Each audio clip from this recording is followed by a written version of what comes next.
کہتے ہیں کہ دعا قبول ہو اور اللہ تبارک و تعالیٰ سے جو کچھ مانگا جائے وہ عطا ہو، اللہ تبارک و تعالیٰ عطا فرمائے، تو رات کو نیت کر کے سوئیں اور 5 یا 6 دن ہی عمل کریں۔ رات کو جس وقت آپ کی آنکھ کھلے،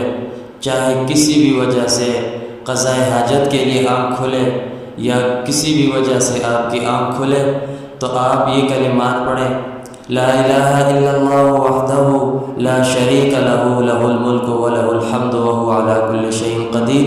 اور اس کے بعد پھر سبحان اللہ والحمد للہ ولا الہ الا اللہ واللہ اکبر ولا حول ولا قوۃ الا باللہ العلی العظیم، اور اس کے بعد اللہم اغفر لی۔ حدیث میں ہے، رسول اللہ صلی اللہ علیہ وسلم نے فرمایا، جو شخص رات کو آنکھ کھلنے پر یہ کلمات پڑھ کر جو اللہ سے مانگے گا